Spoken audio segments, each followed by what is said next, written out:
Energy healers പ്രത്യേകം ശ്രദ്ധിക്കേണ്ട ഒരു കാര്യമാണ്. ഈ ബീച്ച് സൈഡിൽ വന്നിട്ട് നമ്മൾ ഈ ഒരു അരമണിക്കൂർ അല്ലെങ്കിൽ 1 മണിക്കൂർ ഇവിടെ സമയം ചിലവഴിക്കുക, വെള്ളത്തിലൂടെ നടക്കുക, പിന്നെ ഇവിടെ ഈ കടൽ തീരത്ത് കുറേ സമയം ഇരുന്ന് മെഡിറ്റേഷൻ ചെയ്യുക, അല്ലെങ്കിൽ അവിടെ കിടക്കുക. നമ്മുടെ മൂലാധാരമൊക്കെ ഈ മണ്ണിൽ ടച്ച് ചെയ്തിട്ട് വേണം നമ്മൾ ഇരിക്കാനായിട്ട്. അങ്ങനെ ഒരു അരമണിക്കൂറൊക്കെ ഇവിടെ ഇരുന്ന് കഴിഞ്ഞാൽ നിങ്ങളുടെ എനർജി 100% പ്യുവറാണെന്ന് കാണാൻ പറ്റും. അപ്പോൾ ഞാൻ ഈ ഒരു ഹീലറാണ്, റെക്കിയുടെ ഹീലറാണ്, മാസ്റ്ററാണ്, എനർജി വർക്കൊക്കെ ചെയ്യുന്ന ആളാണ്. ഞാൻ വർഷങ്ങളായിട്ട് എൻ്റെ എനർജീനെ ക്ലെൻസ് ചെയ്യാനായിട്ട് ഞാൻ ഇവിടെയാണ് വരുന്നത്. ഇത് ചെറായി ബീച്ചാണ്. ഇവിടെ വന്നിട്ടാണ് ഞാനിവിടെ എൻ്റെ സമയം സ്പെൻഡ് ചെയ്യണത്.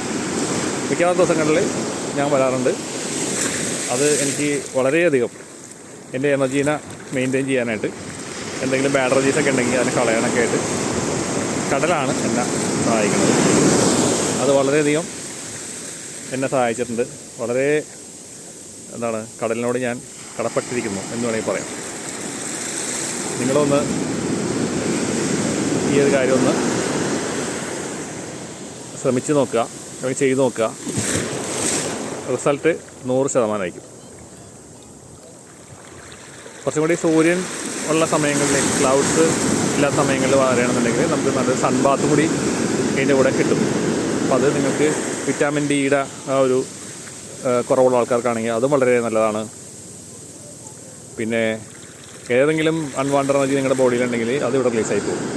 അത് യാതൊരു സംശയമില്ല.